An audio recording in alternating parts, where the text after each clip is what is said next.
ദൈവം തൻ്റെ മക്കൾക്ക് ഒരുക്കിയിരിക്കുന്നത് ഒരു കണ്ണ് കണ്ടിട്ടില്ല, ഒരു ചെവി കേട്ടിട്ടില്ല, ആരുടെയും ഹൃദയത്തിൽ തോന്നിയിട്ടില്ല എന്ന രൂപത്തിൽ അത്ഭുതകരമായി ദൈവം ഈ തലമുറയിൽ ഉപയോഗിക്കുന്ന അനുഗ്രഹീത ദൈവ ഭൃത്യനാണ് ഡോക്ടർ ഗീവർഗീസ് യോഹന്നാൻ. കേരളത്തിലെ MGM ഗ്രൂപ്പിൻ്റെ സ്ഥാപകൻ, വിദ്യാഭ്യാസ സ്ഥാപനങ്ങളുടെ സ്ഥാപകനും ചെയർമാനുമാണ് അദ്ദേഹം ഇന്ന് നമ്മോടൊപ്പമുണ്ട്.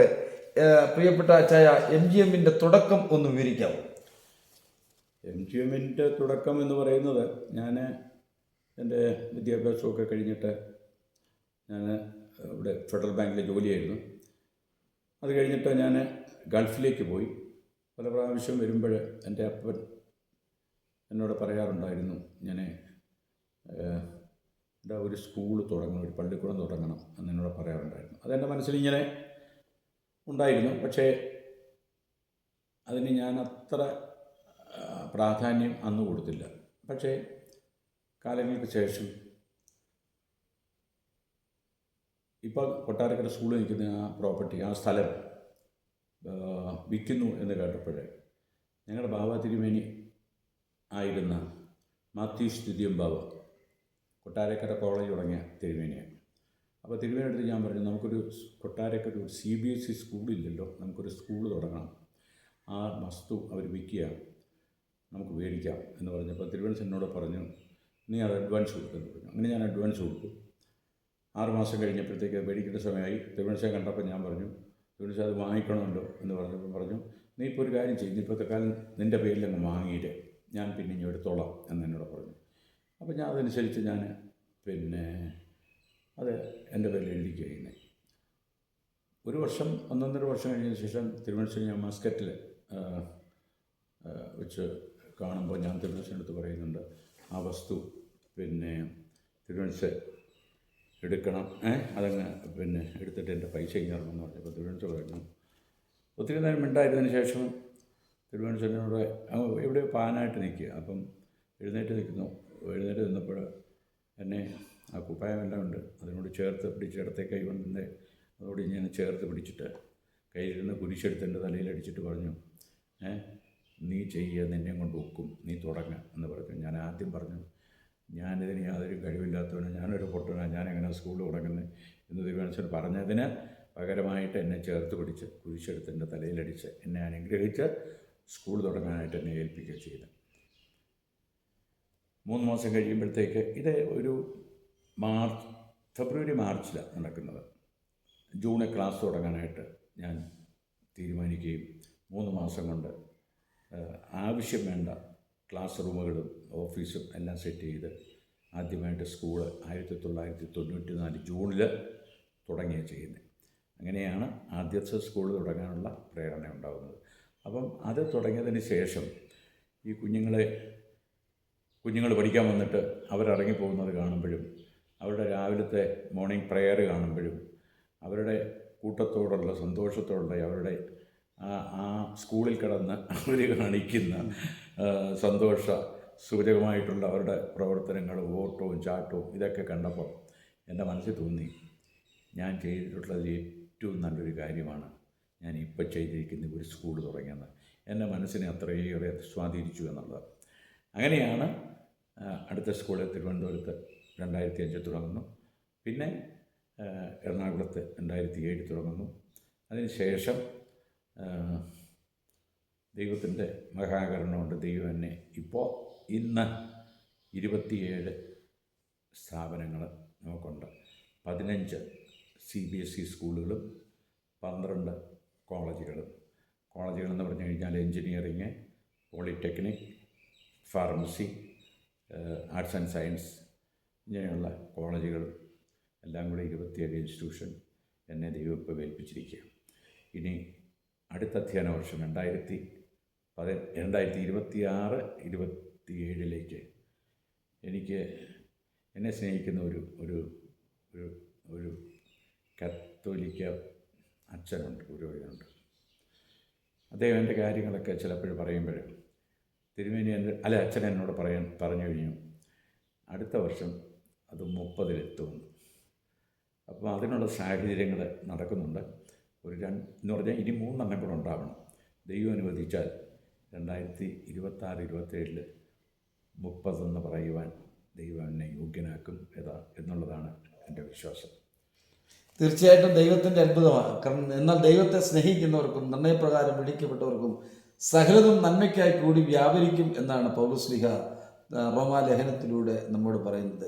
യേശു തന്നെ ശിശുക്കളെ തൻ്റെ അടുക്കൽ വിളിച്ച് അവരെ അനുഗ്രഹിച്ച രംഗങ്ങൾ തന്നെ വേദപുസ്തകത്തിലുണ്ട്. തീർച്ചയായിട്ടും ബേബിച്ചായനെ ഇപ്പം ചെയ്യുന്ന വിദ്യാമൃതം എന്നൊരു പ്രോഗ്രാം ഉണ്ടല്ലോ, അത് വളരെ ആകർഷണീയമായ ശ്രദ്ധേയമായ പ്രോഗ്രാമാണ്. അതേക്കുറിച്ചൊന്ന് വിവരിക്കാമോ? കെയർ ആൻഡ് ഷെയർ എന്ന് പറയുന്ന ഒരു ചാരിറ്റി ഇൻസ്റ്റിറ്റ്യൂഷനുണ്ട്. അത് മമ്മൂട്ടി തുടങ്ങിയതാണ്. ഞാനതിൻ്റെ വൈസ് ചെയർമാനാണ്. അപ്പം അദ്ദേഹത്തോട് ആലോചിച്ച് അദ്ദേഹത്തിൻ്റെ ആശയത്തിൽ പെട്ടതാണ് കുറച്ച് കുട്ടികളെ നമ്മൾ ഒന്നും വാങ്ങിക്കാതെ കേരളത്തിൽ പഠിപ്പിക്കണമെന്ന്. അങ്ങനെ അതുമായിട്ട് ബന്ധപ്പെട്ട് ഞങ്ങളുടെ തീരുമാനമാണ്, അദ്ദേഹവും ഞാനും കൂടെ എടുത്ത ഒരു തീരുമാനമാണ്, കുറഞ്ഞത് 200 കുട്ടികളെയെങ്കിലും കോളേജ് ലെവലിൽ ഒരു വർഷം 1 രൂപയും മേടിക്കാതെ ഫീസ് വാങ്ങിക്കാതെ പഠിപ്പിക്കണം എന്നുള്ളൊരു തീരുമാനം. അങ്ങനെയാണ് വിദ്യാമൃതം ഇപ്പം 3 കഴിഞ്ഞു. ഈ അടുത്തത് 4ാം വർഷത്തിലേക്ക് വരിക ചെയ്യുന്നത്. നമ്മൾ ഇപ്പോൾ അത് സ്കൂളിലേക്ക് ഞങ്ങളെടുത്തു. നിവൃത്തിയില്ലാത്ത പഠിക്കുന്ന നല്ല കുട്ടികളെ ഒന്നും ഫീസ് വാങ്ങിക്കാതെ പഠിപ്പിക്കാനുള്ള തീരുമാനങ്ങൾ ഞങ്ങൾ എടുത്തിരിക്കുക. അത് ഭംഗിയായിട്ട് നടക്കുന്നുണ്ട്. അത് ദൈവം നമുക്ക് തന്നിരിക്കുന്ന നന്മയുടെ ഒരു ഭാഗം നമ്മൾ ഷെയർ ചെയ്യുന്നു എന്ന് മാത്രമേ ഉള്ളൂ.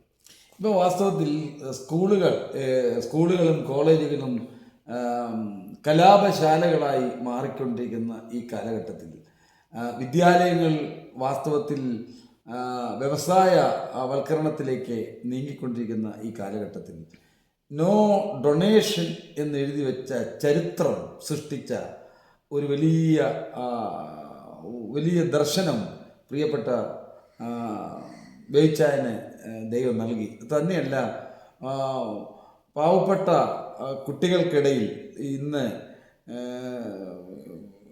മദ്യത്തിൻ്റെയും മയക്കുമരുന്നിൻ്റെയും ആധിക്യം വല്ലാതെ കടന്നുകൂടിയിരിക്കുന്ന ഈ കാലഘട്ടം, കുഞ്ഞുങ്ങളുടെ ഇടയിൽ വളരെ മദ്യത്തിൻ്റെയും മയക്കുമരുന്നിൻ്റെ അടിമത്തത്തിലേക്ക് അവർ നീങ്ങിക്കൊണ്ടിരിക്കുന്ന കാലഘട്ടത്തിൽ ബേബിച്ചായൻ്റെ സ്കൂളിൽ ഒരു പ്രത്യേകതയുണ്ട്. അവിടെ നിന്ന് പഠിച്ചിറങ്ങുന്ന കുട്ടികൾ മാനസികമായും വിദ്യാഭ്യാസപരമായും വളരെ നല്ല നിലവാരം പുലർത്തുന്ന കുട്ടികളായി മാറിക്കൊണ്ടിരിക്കുന്നു. അതിൻ്റെ രഹസ്യം അവിടെ നല്ല അധ്യാപകരെയും മാതാപിതാക്കന്മാരെയും കുട്ടികളെയെല്ലാം ഉൾപ്പെടുത്തിക്കൊണ്ടുള്ള നല്ല ക്ലാസ്സുകൾ, മനഃശാസ്ത്ര വിദഗ്ധരായ ആളുകളെയൊക്കെ കൊണ്ടുവന്ന് ഈ കുട്ടികൾക്കും മാതാപിതാക്കൾക്കും വേണ്ടിയുള്ള ക്ലാസ്സുകൾ സംഘടിപ്പിക്കുകയും അവരെ എൻ്റെ അമ്മ എൻ്റെ മകൻ എന്നുള്ള സ്നേഹത്തിൽ കെട്ടിപ്പിടിച്ച് ചുംബിച്ചുകൊണ്ട് ഇടപെടുന്ന രീതികൾ, അതൊക്കെ ബേബിച്ചായൻ മസ്കറ്റിലിരുന്നുകൊണ്ട് ലൈവായിട്ട് അത് ദർശിക്കുന്നതൊക്കെ പല അധ്യാപകരിൽ നിന്നും വിദ്യാർത്ഥികളിൽ നിന്നും കേട്ടിട്ടുണ്ട്. അതേക്കുറിച്ചൊക്കെ ഒന്ന് വിവരിക്കാമോ, സ്കൂളുകളിലെ ഈ പ്രത്യേകത? ഞാൻ സ്കൂൾ തുടങ്ങുന്നത് ഒരിക്കലും അതിൽ നിന്ന് എന്തെങ്കിലും ലാഭമെടുക്കാമെന്നുള്ള രൂപത്തിലല്ല ഞാൻ തുടങ്ങിയിരിക്കുന്നത്. അതിന് കാരണം എന്ന് പറയുന്നത്, ഞാനൊരു മറ്റ് ബിസിനസ് ചെയ്യുന്ന ആളാണ്. അപ്പം ആ രൂപത്തിൽ എനിക്ക് സാമ്പത്തികമായിട്ട് ദൈവം തമ്പുരാൻ കുഴപ്പമില്ലാതെ തന്നെ നടത്തുന്നുണ്ട്. അതിൻ്റെ ഒരു ഭാഗം നന്മയ്ക്ക് വേണ്ടി, സമൂഹത്തിന് വേണ്ടി, ഇപ്പോഴത്തെ തലമുറയ്ക്ക് വേണ്ടി ചെയ്യണമെന്നുള്ള അതല്ലാതെ എനിക്ക് മറ്റാഗ്രഹമൊന്നുമില്ല. അതുകൊണ്ട് മാത്രമാണ് 1994 ആദ്യത്തെ സ്കൂൾ തുടങ്ങുമ്പോഴാണ് ഞാൻ അന്ന് എഴുതി വെച്ചത് നോ ഡൊണേഷൻ നോ ക്യാപിറ്റേഷൻ. ഞാൻ ആരുടെ കയ്യിൽ നിന്ന് 1 രൂപ പോലും ഫീസ് അല്ലാതെ ഞാനൊന്നും വാങ്ങിയിട്ടില്ല. ആ ചരിത്രം ഞാനിപ്പോഴും കണ്ടിന്യൂ ചെയ്യുകയാണ്. കാരണം ഞാനതൊരു വിദ്യാഭ്യാസം ഒരു ബിസിനസ്സായിട്ട് ഞാൻ കണ്ടിട്ടില്ല എന്നുള്ളതാണ് എനിക്ക് എൻ്റെ ഉദ്ദേശം എന്താണെന്ന് ചോദിച്ചാൽ മറ്റൊന്നുമല്ല, എന്തെങ്കിലും സമൂഹത്തിലൊരു മാറ്റം വരുത്താൻ തക്ക രൂപത്തിൽ കുഞ്ഞുങ്ങളെ സൃഷ്ടിക്കാൻ, കുഞ്ഞുങ്ങൾക്ക് ഇത് കൊടുക്കാൻ, വിദ്യാഭ്യാസം കൊടുക്കാൻ കഴിയുമോ ഇല്ലയോ എന്ന് ചിന്തിച്ചുകൊണ്ടാണ് എൻ്റെ ഓരോ പ്രവർത്തനങ്ങളും. കാരണം ഞാൻ എൻ്റെ കുട്ടികളുടെ അടുത്ത് പറയാറുണ്ട്, നിങ്ങളുടെ ഒരു അച്ഛനമ്മമാരും നിങ്ങളെ ഓർത്ത് പ്രയാസപ്പെടരുത്. നിങ്ങൾ എവിടെയായിരുന്നാലും നിങ്ങളുടെ മാതാപിതാക്കളെ നിങ്ങളുടെ മരണം വരെ നിങ്ങൾ അവരെ കൊണ്ടു നടക്കേണ്ട ഉത്തരവാദിത്വം ഞാൻ ഏൽപ്പിച്ചായവരെ പറഞ്ഞു വിടുന്നത്. അതിനാണ് ഈ ക്ലാസ്സുകളൊക്കെ അതിനുള്ള ചില സംവിധാനങ്ങളൊക്കെ ഞാൻ ചെയ്യാറുണ്ട്. ഞാൻ ഈ കഴിഞ്ഞ വർഷം ഇൻട്രൊഡ്യൂസ് ചെയ്തൊരു കാര്യം, അമ്മയ്ക്കൊരു ഉമ്മ. നല്ല കാര്യം. ഞാൻ പറഞ്ഞത് മറ്റൊന്നുമല്ല, ഒന്നും വേണ്ട മക്കളെ, വൈകിട്ട് ആഹാരമൊക്കെ കഴിച്ചിട്ടേ ഉറങ്ങാൻ പോകുന്നതിന് മുമ്പിട്ട് അമ്മയ്ക്കൊരു ഗുഡ് നൈറ്റും പറഞ്ഞ് അമ്മയെ കെട്ടിപ്പിടിച്ച് ഉമ്മയും കൊടുത്തിട്ട് പോയി കിടന്ന് ഉറങ്ങുന്ന ഒരു മാനസികാവസ്ഥയിലേക്ക് നിങ്ങൾ വളരണം. എൻ്റെ കുട്ടികൾ, MGM-ൽ പഠിക്കുന്ന എൻ്റെ കുട്ടികൾ അങ്ങനെ ആകണം എന്ന് നിർബന്ധമായിട്ടും ഞാൻ എൻ്റെ ടീച്ചേഴ്സിൽ കൂടെ കുട്ടികളിൽ അതാക്കാനായിട്ട് ഞാൻ ഇന്നലെ ഒരു സ്കൂളിൽ പോയി, പത്തനംതിട്ട അടുത്ത ഒരു സ്കൂളിൽ പോയിട്ട് ഞാൻ 10ലെ ക്ലാസ്സിലെ കുട്ടികളുടെ അടുത്ത് ഞാൻ പറഞ്ഞത് മറ്റൊന്നുമില്ല. രാവിലെ ബ്രേക്ക്ഫാസ്റ്റ് കഴിച്ചിട്ടേ അമ്മ എന്താ ഉണ്ടാക്കി തന്നെ, അപ്പോൾ പലരും പറഞ്ഞു അപ്പം ഉണ്ടാക്കി, ദോശ ഉണ്ടാക്കി എന്നൊക്കെ പറഞ്ഞു. ഞാൻ പറഞ്ഞത് കഴിച്ചിട്ട് നിങ്ങൾ എന്ത് ചെയ്തു? അന്നേരം അവർ പറഞ്ഞു, ചിലർ പറഞ്ഞു ഞാൻ പാത്രം കഴുകി വെച്ചു, ചിലർ പറഞ്ഞു അത് കഴിഞ്ഞിട്ട് ഞങ്ങൾ പെട്ടെന്ന് പോയി ഉടുപ്പിട്ട് വന്നു സ്കൂളിലേക്ക് വന്നു. ഞാൻ ചോദിച്ചു, നിങ്ങൾ ഒരു കാര്യം പറഞ്ഞെന്ന് ചോദിച്ചു. ഈ ബ്രേക്ക്ഫാസ്റ്റ് ഉണ്ടാക്കി നല്ല നിങ്ങൾക്ക് ഉണ്ടാക്കി തന്ന അമ്മയ്ക്ക് ഒരു താങ്ക് യു പറഞ്ഞു എന്ന് ഞാൻ ചോദിച്ചു. കുട്ടികളാരും പറഞ്ഞില്ലെന്നുള്ളത്. ഞാൻ പറഞ്ഞു, മക്കളെ, നാളെ സ്കൂളിൽ വരുന്നതിന് മുമ്പിട്ട് നിങ്ങളുടെ അമ്മയുടെ അടുത്ത് ഭക്ഷണം മേടിച്ച് കഴിച്ചിട്ട് താങ്ക് യു അമ്മ എന്ന് പറയാതെ ഒറ്റ കുട്ടി ഇവിടെ വരാൻ പാടില്ല. ഇങ്ങനെയൊക്കെയുള്ള ചില നിർദ്ദേശങ്ങൾ കൊടുക്കാൻ എനിക്ക് ഭാഗ്യം തന്നതിനെ ഓർത്താണ് ഞാൻ സന്തോഷിക്കുന്നത്. കുട്ടികളിൽ ഇങ്ങനെയുള്ള മാറ്റങ്ങളുണ്ടാവാൻ ഞാൻ ജീവിച്ചിരിക്കുന്നിടത്തോളം കാലം എൻ്റെ അച്ഛനെയും അമ്മയും വിട്ട് ഞാൻ പോകില്ല എന്നെൻ്റെ കുട്ടികളെയും കൊണ്ട് ഞാൻ പറയിപ്പിക്കും. വാസ്തവത്തിൽ അങ്ങയെക്കുറിച്ച് പ്രൊഫസർ ഡോക്ടർ സിറിയക് തോമസ് ഒരു പ്രസംഗം നടത്തി. അത് കുലീനത്വത്തിൻ്റെ കുലപതി എന്നാണ് ഒരു പത്രത്തിൽ എനിക്ക് വായിച്ചറിയാനായിട്ട് സാധിച്ചത്. ദൈവ നടത്തിപ്പിൻ്റെ ഒരു നേർ സാക്ഷ്യമാണ് ഡോക്ടർ ഗീവർഗീസ് യോഹന്നാൻ എന്നും അദ്ദേഹം സൂചിപ്പിച്ചു. പൂർവികരുടെ പുണ്യവും സ്വന്തം ഗുരുത്വവും ദൈവാധീനവുമാണ് അദ്ദേഹത്തിൻ്റെ കൈമുതൽ എന്നാണ് അദ്ദേഹം ആ പത്രത്തിൽ കുത്തിക്കുറിച്ചത്. കുലീനത്വത്തിൻ്റെ കുലപതിയാണ് MGM-ന്റെ സാരഥി എന്ന് പറഞ്ഞപ്പോൾ എൻ്റെ കണ്ണുകൾ നിറഞ്ഞു. കാരണം നിനക്ക് നന്മയുണ്ടാകേണ്ടതിനും ദീർഘായുസ് ഉണ്ടാകേണ്ടതിനും നിൻ്റെ അപ്പനെയും അമ്മയും ബഹുമാനിക്കുക എന്നത് വാഗ്ദാനങ്ങളോടുകൂടിയ ദൈവിക കൽപ്പന വാസ്തവത്തിൽ നല്ല കുഞ്ഞുങ്ങളെ വാർത്തെടുക്കാൻ, മാനസികമായി അവരെ മാതാപിതാക്കന്മാരോടും അധ്യാപകരോടും കൂറുള്ളവരാക്കി തീർക്കാനുള്ള ക്ലാസ്സുകൾ സംഘടിപ്പിക്കുന്നതിലൂടെ ഈ സ്കൂൾ ചെയ്യുന്ന സേവനം മഹത്തായ പദ്ധതികളാണ്. ഈ സ്കൂളുകളിൽ കുട്ടികൾക്കിടയിലുള്ള ക്ലാസ്സിനെ കുറിച്ചൊന്ന് വിവരിക്കാമോ? ഞാനെപ്പോഴും എൻ്റെ ഞാൻ ടീച്ചേഴ്സിൻ്റെ അടുത്ത് പറയുന്നൊരു കാര്യമുണ്ട്. നിങ്ങൾ സിലബസിലുള്ള അക്ഷരം പഠിപ്പിക്കുക മാത്രമല്ല ചെയ്യേണ്ടത്, അവരെ നല്ല പൗരന്മാരാക്കി, നല്ല കുട്ടികളാക്കി, നല്ലവരായി സമൂഹത്തിനും മാതാപിതാക്കൾക്കും ലോകത്തിനും ദൈവത്തിനും നന്മയുള്ളവരായി വളർത്തിയെടുക്കത്തക്ക നിർദ്ദേശങ്ങളുകൂടെ നിങ്ങൾ കൊടുക്കണമെന്ന് ഞാൻ പറയാറുണ്ട്. അതുകൊണ്ട് നമ്മൾ അക്കാഡമിക് കാര്യങ്ങൾക്കുപരിയായിട്ട് ഈ കലാപരമായിട്ടുള്ള എല്ലാ കാര്യങ്ങളിലും, അതുപോലെ തന്നെ ദൈവികമായിട്ടുള്ള ചാരിറ്റി പ്രവർത്തനങ്ങൾ, ഇങ്ങനെയുള്ള പല കാര്യങ്ങളിലും അവരെ ഇൻവോൾവ് ചെയ്തിച്ച് ഇപ്പം തന്നെ അവർക്കൊരു അങ്ങനെ ഒരു കൾച്ചർ ഉണ്ടാക്കി കൊടുക്കാനായിട്ട്, ഒരു സംസ്കാരം ഉണ്ടാക്കി കൊടുക്കാനായിട്ട് ഞാൻ ശ്രമിക്കുന്നുണ്ട്.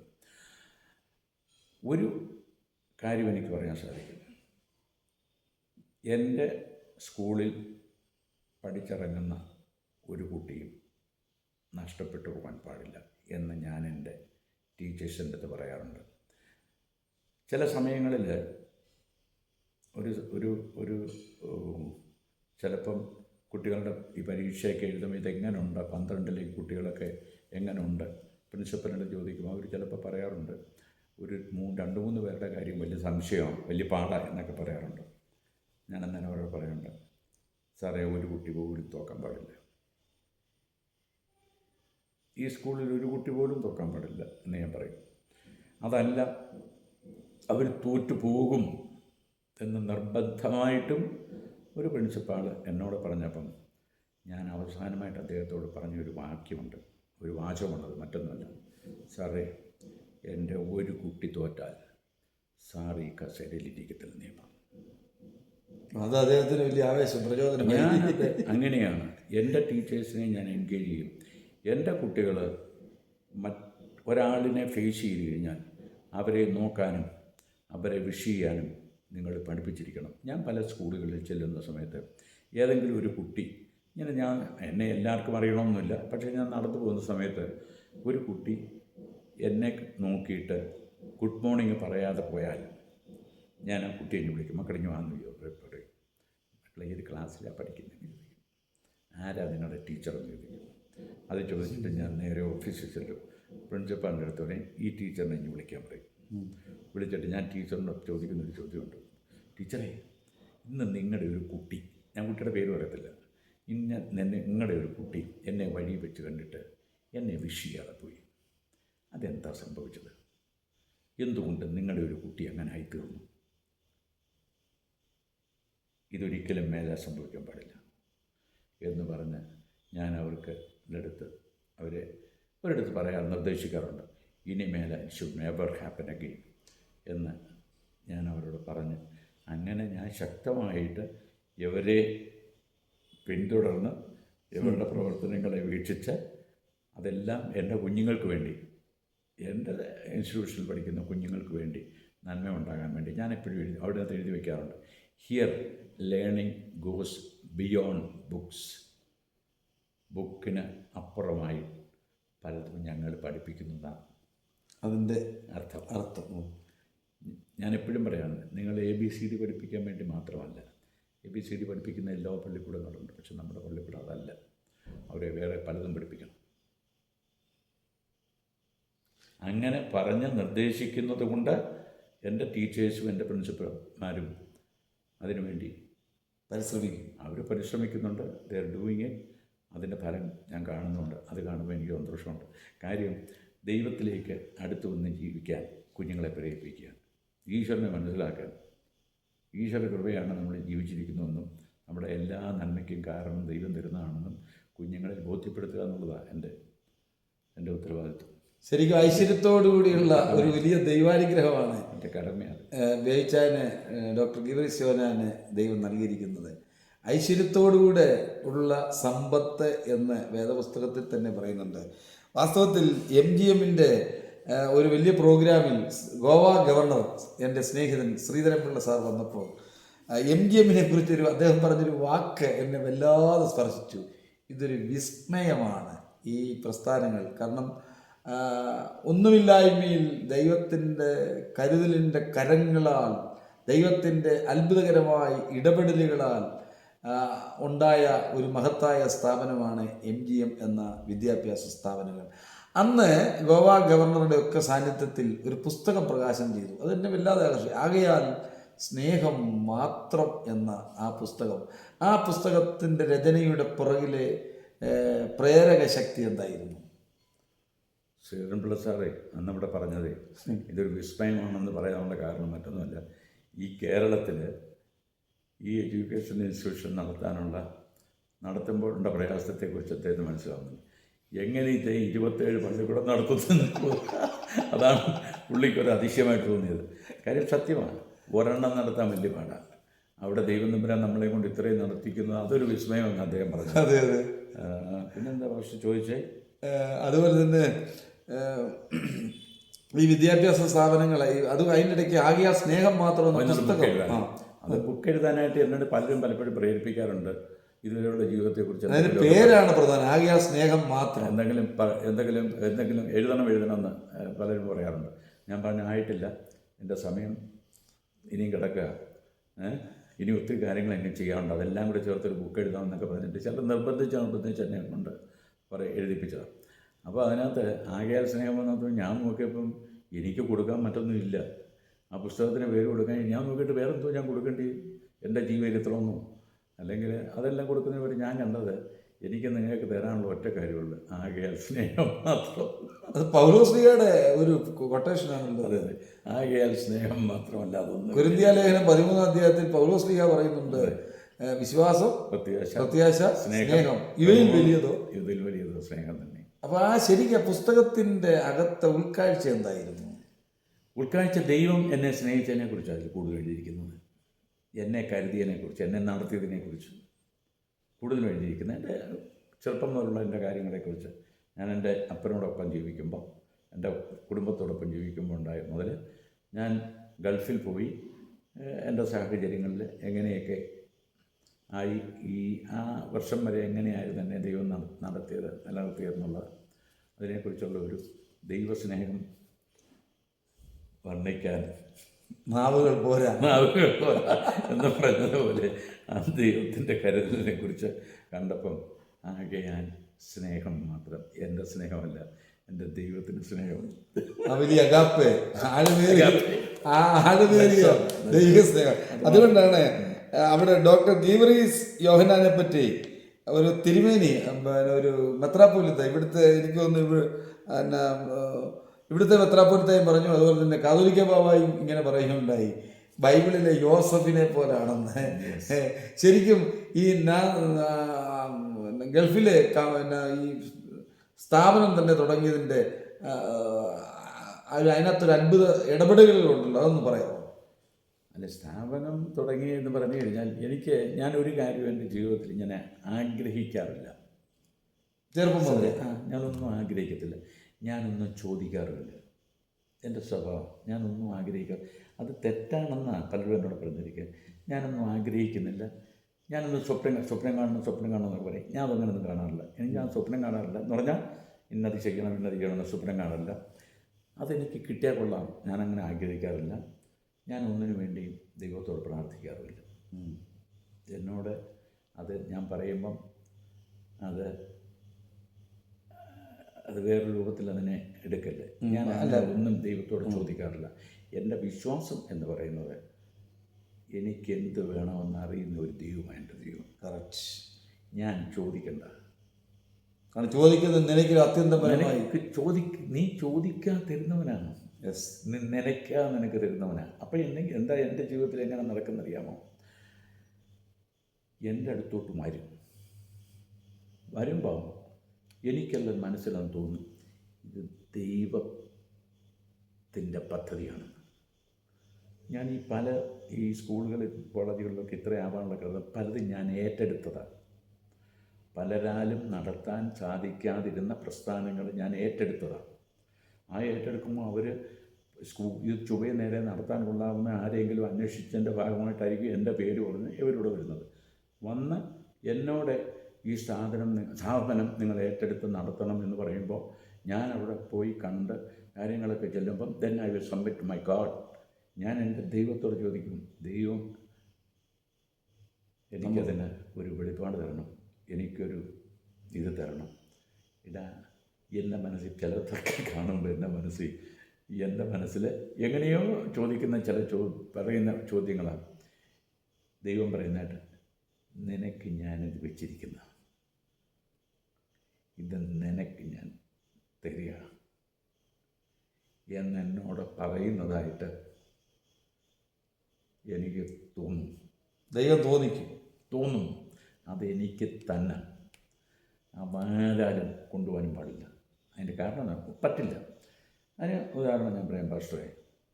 ഞാനൊരു പ്രോപ്പർട്ടിക്ക് എൻ്റെ അടുത്ത് ഒരാൾ വില പറയാമെന്ന് എൻ്റെ അടുത്ത് വില പറഞ്ഞു. ഞാനൊരു വില പറഞ്ഞു. അപ്പോൾ വിലയൊക്കെ പറഞ്ഞപ്പോഴത്തേക്ക് പിന്നെ അതിനോടൊരു താല്പര്യം തോന്നുമല്ലോ, നമുക്കെടുക്കാം എന്ന് തോന്നുമല്ലോ. അങ്ങനെ എനിക്ക് താല്പര്യം തോന്നി വില പറഞ്ഞു കഴിഞ്ഞാൽ 5 വർഷം 6 വർഷം ഒക്കെ കഴിഞ്ഞിട്ടും ആ പ്രോപ്പർട്ടി ആരും വാങ്ങിക്കാതെ അവിടെ കിടക്കും. എൻ്റെ കയ്യിൽ തന്നെ വരും. കാര്യം അതിൽ ചവിട്ടാൻ ദൈവം എനിക്കാ ഭാഗ്യം തന്നിരിക്കുന്നത്, വേറെ ആരും ചവിട്ടാനൊക്കെ തന്നെ. ഇതൊക്കെ പറയുമ്പം വേറെ രൂപത്തിൽ ചിന്തിക്കുമായിരിക്കും. എൻ്റെ വിശ്വാസത്തിൻ്റെ ഭാഗമാണ് ഞാൻ പറയുന്നത്. പലപ്പോഴും ചില സാധനങ്ങളൊക്കെ എന്നെ പ്രോപ്പർട്ടികളൊക്കെ പലത് എന്നെ കൊണ്ട് കാണിക്കാനായിട്ട് എൻ്റെ ആൾക്കാർ വിളിച്ചുകൊണ്ട് പോകുമ്പോൾ ഞാൻ എൻ്റെ പിന്നെ കാറിൽ നിന്ന് ഞാൻ ഇറങ്ങില്ല. എന്താണെന്നറിയാമോ? എനിക്കത് പൊതുവേ ഇഷ്ടപ്പെടാതെ എൻ്റെ മനസ്സിൽ തോന്നിക്കഴിഞ്ഞാൽ ഞാൻ എൻ്റെ കാറിൽ നിന്ന് ഇറങ്ങത്തില്ല. അതെന്താണെന്നറിയാമോ? ഞാൻ അവരോട് പറയാറുണ്ട്, എടാ ഞാൻ എൻ്റെ കാലെടുത്ത് ചവിട്ടിയാൽ അത് എൻ്റെ തലയിൽ വീഴും. എൻ്റെ ദൈവം അങ്ങനെയാണ് എന്നെ കരുതുന്നത്. അങ്ങനെ ബൈബിളിൽ തന്നെ വാക്യമുണ്ടല്ലോ, നിന്റെ കാൽ വെക്കുന്ന ഭൂമി എനിക്കതറിയാം, ഞാൻ നിനക്ക് നൽകും എന്ന്. അതറിയാലോ, എൻ്റെ കാലെടുത്ത് വെച്ചാൽ അത് എനിക്ക് കിട്ടിയിരിക്കും. വേറെ ആർക്കും കൊണ്ടുപോകാൻ സാധിക്കത്തില്ല. അങ്ങനെയേറെ എന്നെ എൻ്റെ ദൈവം കരുതുക. അപ്പോൾ പിന്നെ ഇതൊന്നും എൻ്റെ മിടുക്കല്ല, ഇതെല്ലാം എൻ്റെ ദൈവത്തിനായിരിക്കണം ഇതിൻ്റെ മൗത്വമൊത്തം. ഇപ്പോൾ സത്യത്തിൽ ഈ വിദ്യാഭ്യാസ സ്ഥാപനങ്ങളിൽ എന്തുമാത്രം സ്റ്റാഫുകൾ കാണും? കുറഞ്ഞ വർഷം 2500 പേർക്ക് ജോലി, അവരുടെ ജീവിത ക്രമീകരണങ്ങളൊക്കെ ഒരുക്കാൻ സാധിക്കുന്നുണ്ടല്ലോ. ഗൾഫിൽ നമ്മുടെ സ്ഥാപനം എങ്ങനെയൊക്കെയാണ്? നമ്മുടെ ഗൾഫിലെ ഭംഗിയായിട്ട് അതിൻ്റെ പേരെന്താണ്? നാദാൻ ട്രേഡിംഗ്. പഴയ നേരത്തെ ഉണ്ടായിരുന്നു നാഥാൻ എന്ന് പറയുന്നത് പ്രവാചക ശബ്ദമാണ്. അതെ അതെ. പക്ഷേ ഇത് അവരുടെ ഗൾഫിലെ അവരുടെ നാദാൻ എന്നിട്ടത് പ്രവാചകനെ കുറിച്ചും അവർക്കറിയാം. പിന്നെ അവരുടെ സ്ഥലത്തെക്കുറിച്ചും ഒരു സ്ഥലത്തിൻ്റെ പേരാണെന്നും അവർ പറയുന്നുണ്ട്. അവരാണ് ആ പേരിട്ടത്. പക്ഷെ ആ പേര് ഞാൻ ഇവിടെ കൊണ്ടുവന്ന് അത് തന്നെ ഇടുകയും ചെയ്തു. എനിക്കുള്ള അല്ല, പാപത്തിന് നേരെ വിരൽ ചൂണ്ടിയ പ്രവാചകനാണ്. യെസ്, നാദാൻ ദാവീദിന്റെ നീതിക്ക് വേണ്ടി പോരാടിയ, പാപത്തിനെതിരെ. ശരിക്കും പറഞ്ഞാൽ ദാവീദിനെ ഒരു അനുതാപത്തിലേക്ക് 51 സങ്കീർത്തനം തന്നെ കൊണ്ടുവരുത്തിയത് നാദാൻ പ്രവാചകനാണ്. വാസ്തവത്തിൽ സത്യത്തെ ഞാൻ എൻ്റെ അടുത്ത് പറഞ്ഞു, ഞാൻ ഇവിടെ എഴുതുമ്പോൾ ചിലപ്പോൾ നാഥാൻ തന്നെ എഴുതാറുള്ളത്. നാദാൻ ആണെങ്കിലും നാഥാൻ എന്ന് ഞാൻ എഴുതും. നമ്മുടെ നാഥാൻ പ്രവാചകനാണ് അല്ലേ? നാഥാൻ അല്ലേ? നാഥാൻ പ്രവാചകൻ. അതെ. അങ്ങനെ ആ പേര് കിട്ടിയത് തന്നെ ഇതെല്ലാം അത് ബിബ്ലിക്കലാ. സത്യത്തിൽ എല്ലാം ഭാഗ്യമാണ്. നീ ദൈവം അല്ല, ശരിക്കും പറഞ്ഞ അനേകരുടെ ജീവിതത്തിന് ഒരു അനുഗ്രഹവും ഉദ്ധാരണവും ആ പേരിനകത്ത് തന്നെ ഒളിഞ്ഞ് ഇരിപ്പുണ്ടെന്നുള്ളതിന് യാതൊരു സംശയവുമില്ല. ഈ വയനാട് ദുരന്തത്തിൽ ബേച്ചാൻ ചെയ്ത പ്രവർത്തനങ്ങൾ ഒത്തിരി കുട്ടികളെ പഠിപ്പിക്കാമെന്നൊക്കെ പറഞ്ഞു. അതിനെക്കുറിച്ച് കുട്ടികളെ അപ്രോച്ച് ചെയ്തിട്ടുള്ളതാണ് ഞാൻ മനസ്സിലാക്കുന്നത്. ഞാനിവിടെ ഇല്ലല്ലോ അധിക സമയം. ഈ നല്ല ശമരിയാക്കാരൻ്റെ ശുശ്രൂഷയിലേക്ക് വരാൻ മറ്റുള്ളവരെ ഇപ്പം ആരെയും സഹായിക്കാനുള്ള, അർഹരായ ആരെയും പ്രോത്സാഹിപ്പിക്കാനുള്ള ആ വലിയ മനസ്സിൻ്റെ രഹസ്യം ഒന്ന് പറയാമോ? അത് മനസ്സിൻ്റെ വലിയ, എൻ്റെ അത് വലിയ ഇതിൻ്റെ വലിപ്പമൊന്നും ഞാൻ പറയുന്നില്ല. എൻ്റെ ഉത്തരവാദിത്വമായിട്ടാണ് ഞാൻ കരുതുന്നത്. കാര്യം നിന്നെ ഏൽപ്പിച്ചത് നിനക്ക് വേണ്ടി മാത്രം തന്നല്ല കേട്ടോ, ഷെയർ ചെയ്യാനുള്ള. അതെ, വല്ലവർക്കും കൊടുക്കണം. അത് കൊടുത്തില്ലെങ്കിൽ അവിടെ ചെല്ലുമ്പോൾ നല്ല അടി കിട്ടുമെന്നൊക്കെ എനിക്കൊരു ഭയമുണ്ട് കേട്ടോ. ഏതാ മേളിൽ ചെല്ലുമ്പോഴേ നല്ല അടി കിട്ടുമെന്നൊക്കെ ഒരു ഭയമുള്ളതുകൊണ്ട് അതിൻ്റെയൊക്കെ കുറച്ച് വീതങ്ങളൊക്കെ ചെയ്യുന്നുണ്ട്. എനിക്ക് ദൈവം തരുന്നുണ്ടല്ലോ, പിന്നെ നീ എന്താ ചെയ്യാത്തേ, നീ എന്നാ കൊടുക്കാത്തേ? എൻ്റെ മനസ്സാക്ഷിയോട് ചോദിക്കുന്നത്, why you are not doing it. അതെ, അവൻ വിശന്നു, നീ അവനെ കൊടുത്തില്ല, ദാഹിച്ചു എന്ന് പറയാനിടയാവില്ലേ? അല്ലേ, കണ്ടില്ലെന്നോ കേട്ടില്ലെന്നോ അന്ന് എന്നെ അപ്രോച്ച് ചെയ്തില്ലെന്നോ നമ്മൾ പറയാൻ സാധിക്കത്തില്ല. അന്ന് പറഞ്ഞ് രക്ഷപ്പെടാൻ പറ്റത്തില്ല. ശരിക്കും ബേജാൻ ഇപ്പോൾ പറഞ്ഞല്ലോ, അധികം നല്ല പ്രാർത്ഥനയുള്ള ആളാണെന്ന് എനിക്കറിയാം, നല്ല കനത്ത വിശ്വാസമുള്ള ആളാണെന്ന് എനിക്കറിയാം. അപ്പം തന്നെ കുർബാനകളിലും ആരാധനകളിലും സജീവമായി മുടങ്ങാതെ പങ്കെടുക്കുന്ന വളരെ ദൈവിക ദർശനമുള്ള ആളാണെന്ന് ഞാൻ ദൂരെ നിന്ന് മനസ്സിലാക്കിയിട്ടുണ്ട്. ഞാൻ പ്രാർത്ഥിക്കുന്നില്ല എന്ന് പറഞ്ഞത് എനിക്ക് വേണ്ടി എനിക്ക് പരിപിടി കിട്ടി പറഞ്ഞത്. ഞാൻ മറ്റുള്ളവർക്ക് വേണ്ടി പ്രാർത്ഥിക്കും. ഞാൻ പാസ്റ്ററിൻ്റെ അടുത്ത് പറയാറില്ലേ പ്രാർത്ഥിക്കണം. ഞാൻ പ്രാർത്ഥനയിൽ ഓർക്കുന്ന സമയങ്ങളിലെല്ലാം എനിക്കുള്ള എൻ്റെ കൂടെ നിൽക്കുന്ന സർവ്വ ആൾക്കാർക്ക് വേണ്ടി ഞാൻ പ്രാർത്ഥിക്കും. എൻ്റെ പ്രസ്ഥാനത്തിന് വേണ്ടി പ്രാർത്ഥിക്കും. എൻ്റെ കുടുംബത്തിലുള്ള ഓരോരുത്തർക്കും വേണ്ടി, എൻ്റെ കുഞ്ഞുങ്ങളെ, കൊച്ചു കുഞ്ഞുങ്ങളെ, മാതാപിതാക്കളെ, സഹോദരങ്ങളെ, അവർക്ക് വേണ്ടി എല്ലാ ദിവസവും ഞാൻ പറയും. വാങ്ങിപ്പോയ എൻ്റെ പിതാവിൻ്റെ ആത്മാവിന് വേണ്ടി, എൻ്റെ വേണ്ടപ്പെട്ടവരുടെ ആത്മാവിന് വേണ്ടി എല്ലാം ഞാൻ പ്രാർത്ഥിക്കും. പക്ഷേ ഞാൻ പറഞ്ഞത് എനിക്ക് വേണ്ടി പ്രാർത്ഥിക്കുന്നു. കുടുംബത്തെക്കുറിച്ചൊന്നും അറിയാൻ താല്പര്യമുണ്ടോ? എൻ്റെ കുടുംബത്തെ സംബന്ധിച്ചിടത്തോളം പിന്നെ എനിക്ക് 4 കുട്ടികളാണ്. 3 പെൺകുട്ടികളും മാനും. 3 പേരെയും കല്യാണം കഴിച്ചു. എല്ലാവരും കല്യാണം കഴിച്ചു. മകൻ എൻ്റെ കൂടെ മസ്കറ്റിൽ കമ്പനി തന്നുണ്ട്. എല്ലാവർക്കും കൂടി ഒരു 12 കൊച്ചുമക്കളും ഉണ്ട് എനിക്ക്. അങ്ങനെ ഞാൻ ഒത്തിരി അനുഗ്രഹിക്കപ്പെട്ടവനാണ്. 12 കൊച്ചുമക്കളുണ്ട് എനിക്ക്. അപ്പോൾ അവരെല്ലാം സന്തോഷമായിട്ട് ദൈവത്തിൻ്റെ കുറവുകൊണ്ട് അവിടെ പഠിക്കുകയും പിന്നെ ചിലർക്ക് ജോലി ചെയ്ത് തുടങ്ങി സന്തോഷമായിട്ട് ഇരിക്കുന്നു. എൻ്റെ കുടുംബത്തെ സംബന്ധിച്ചിടത്തോളം ഞാൻ അത് പറയുമ്പോൾ ഞാൻ ഏറ്റവും വലിയ ഭാഗ്യവാനാണെന്ന് ഞാൻ പറയും. വലിയ ഭാഗ്യവാനെന്ന് പറഞ്ഞു കഴിഞ്ഞാൽ ഒരു കാര്യം മാത്രം ഞാൻ പറഞ്ഞോളാം. പറഞ്ഞു. ഞാൻ കല്യാണം 50 വർഷം കഴിഞ്ഞ് ഞാൻ കല്യാണം കഴിച്ചു. 75-ലാണ് ഞാൻ കല്യാണം കഴിച്ചത്. ഇപ്പം 50 വർഷമായി. ജൂണിലായിരുന്നു. 50 വർഷം എല്ലാവരുടെ കൂടി മസ്കറ്റ് വന്ന് ആഘോഷിച്ചു. എൻ്റെ പ്രദേശം എനിക്കുള്ള പിന്നെ മക്കളുമാരും എല്ലാം ഞങ്ങൾ തന്നെ അറിയാതെ മസ്കറ്റ് വന്നിട്ട് അന്നേ ദിവസം പ്രത്യക്ഷപ്പെട്ട് അവരെല്ലാവരും കൂടി അവർ 50 വർഷമൊക്കെ ആഘോഷിച്ചു. അന്ന് ഞാൻ അവരോട് പറഞ്ഞൊരു കാര്യമുണ്ട്, മറ്റൊന്നുമില്ല. കുടുംബജീവിതത്തെക്കുറിച്ച് പറയുമ്പോൾ ചില കാര്യങ്ങളെക്കുറിച്ച് ദൈവമുമ്പാകെ സത്യം പറയാൻ നിങ്ങളെ കൊണ്ട് കഴിയണം. എൻ്റെ അനുഭവം ഞാൻ പറയാം. മക്കളെ, ഇത്രയും വർഷമായിട്ട് 50 വർഷമായിട്ട് ഒരു ദിവസം പോലും നിങ്ങളുടെ അമ്മയും ഞാനും തമ്മിൽ പിണങ്ങി കിടന്നുറങ്ങിയിട്ടില്ല. വലിയ അത്ഭുതം. ഞങ്ങൾ രണ്ടിടത്തും കിടന്നുറങ്ങിയിട്ടില്ല. അത് ദൈവം തന്ന ഒരു വലിയ ഭാഗ്യമാണ്. അത് എങ്ങനെയാണ് അതൊക്കെ ആയിത്തീർന്നെന്ന് വെച്ചാൽ അതൊക്കെ അനുഗ്രഹം, ദൈവകൃപ കൊണ്ട് മാത്രമേ ഇതൊക്കെ നടക്കത്തുള്ളൂ. നമ്മുടെ വെടുപ്പ് കൊണ്ടൊന്നും അല്ല ഇത് നടക്കുന്നത്. പക്ഷേ രണ്ടുപേരുടെ തമ്മിൽ ഒരു തീരുമാനം ഉണ്ടാകണം. നമ്മളങ്ങനെ ആയിരിക്കണം, നമ്മളങ്ങനെ ആകാവും എന്നൊരു തീരുമാനം എടുക്കണം. അതിൽ നിന്ന് അത് വീഴ്ചകളൊക്കെ പറ്റാൻ സാധ്യതയുണ്ട്. നേരം അങ്ങോട്ടും ഇങ്ങോട്ടും പറയണം, മറ്റേ പരിപാടി മറക്കല്ലേ കേട്ടോ. ഏതാ ഉടമ്പടി? നമ്മുടെ ഉടമ്പടിയാണ്. പക്ഷേ എനിക്ക് ഭയങ്കരമായിട്ട് ചിക്കൻ ബോക്സ് ഞാൻ 28 ദിവസം കഴിഞ്ഞിട്ടാണ് കുളിച്ചത്. എൻ്റെ ശരീരം ആസകലം വന്നു മസ്കറ്റ് വെച്ചപ്പോൾ. അന്ന് എൻ്റെ ഭാര്യ എൻ്റെ ബെഡിൽ തന്നുണ്ട്. ഒരിക്കലും ആ ബെഡിൽ നിന്ന് താഴെ ഇറങ്ങി അവിടെ കിടന്നിട്ടില്ല. ഞാൻ 28 ദിവസം കുളിക്കാതെ ശരീരം മൊത്തം വ്രണമായിട്ട് കിടക്കുന്ന ഒരു മനുഷ്യൻ്റെ അടുത്ത് ആ സ്ത്രീ എങ്ങനെ കിടന്നെന്ന് ചോദിച്ചാൽ എനിക്കറിയത്തില്ല. അവളുടെ കാര്യം, എനിക്ക് പനി മൂത്തിട്ട് പിച്ചും പെഞ്ഞ് പറയുന്ന സമയത്ത് എൻ്റെ നെറ്റിയിൽ അവൾ കുരിശു വരച്ചത് എനിക്കിപ്പോഴും ഓർമ്മയുണ്ട്. ഭൂമിയിലെ സ്വർഗമല്ലേ She slept with me കുടുംബം in my own with me. അങ്ങനെയൊക്കെയാണ് ഞങ്ങളുടെ ഫാമിലി ജീവിതം എന്ന് പറയുന്നത്. വളരെ മാതൃകാപരമാണ്. വളരെ തിരക്കുകളുടെ നടുവിൽ ഞങ്ങളോട് സഹകരിച്ചതിന് ഒത്തിരി നന്ദി. Thank you master. Thank you. ദൈവം ആയുസ് കൊണ്ടും ആരോഗ്യം കൊണ്ടും സൗഖ്യം കൊണ്ടും സമാധാനം കൊണ്ടും എല്ലാ ദൈവാനുഗ്രഹം കൊണ്ടും ദൈവം അങ്ങേയും കുടുംബത്തെ അനുഗ്രഹിക്കട്ടെ എന്ന് പ്രാർത്ഥിക്കുന്നു. Thank you master. പ്രിയപ്പെട്ടവരിൽ ഒരു കൊച്ചു ജീവിതം, നല്ല അനുഗ്രഹീതമായ കുടുംബജീവിതം.